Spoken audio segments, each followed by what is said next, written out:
What's going on, Facebook? It's your boy, Gregory Devon. Look, someone asked me the other day why I thought that women keep saying that good men are hard to find. For me, that answer is pretty simple. Women continue to say that good men are hard to find because there are not enough men who are willing to show them that's not true. Too many men are more concerned about having swag and less concerned about actually having class. Contrary to popular belief, it does not make you a chump to pull a woman's chair out, to hold the door for her, to let her in and out your car.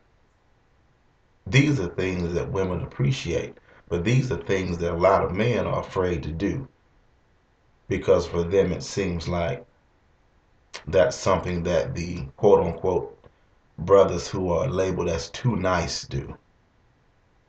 And women, let me speak to you for a minute.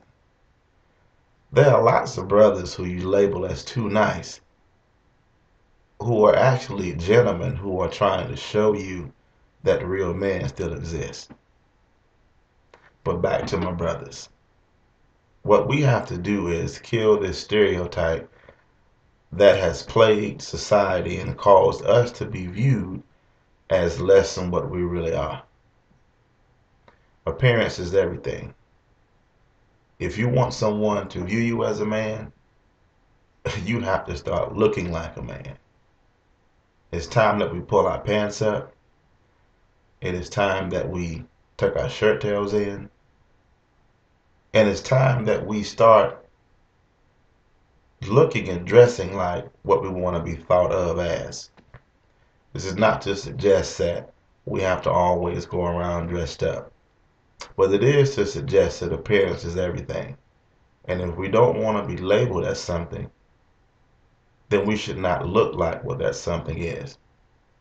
But going back to my original point about women saying that good men are hard to find, what we have to do is we have to be willing to take our place as men. And what I mean by that is this. As men, we were created for a purpose, and that purpose was to lead.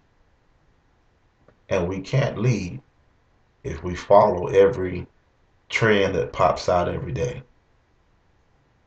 We can't be leaders if we're always following the wrong things. In my personal opinion, the first step to being a man is following God. Now, I do understand that everybody does not hold the same religious beliefs, and I respect that.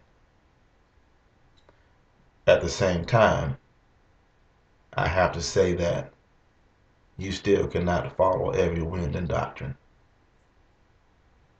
So if we really want to kill this notion that good men are hard to find, we cannot be afraid to not just step outside the box, but we have to destroy the box.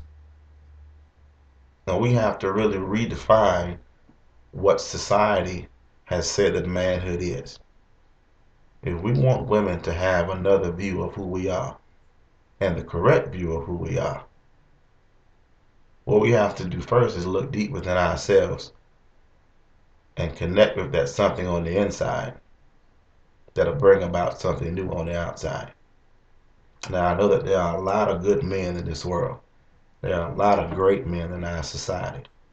But too many of us have allowed ourselves to be labeled, and we have become so okay with the label that we allow that label to really define who we are. And we end up conforming to that label. So what I want to say to each and every man who may view this video, it's time that we stop hiding behind stereotypes. It's time that we stop hiding behind things that were never meant for us to stand behind. God created men to lead. So it's time that we step out front and we be the men that God has called us to be. And this video is not a put down to anyone, and it's not even a claim of perfection for myself, because we are all works in progress. But it is a video that's made to make men think. If we want to kill the notion that good men is hard to find, what we have to do is really be that man, or be the kind of man that we would want our sons to look up to. We have to be the kind of man that when we're old and gray, we can look back on our life and be proud of what we've done. God bless you.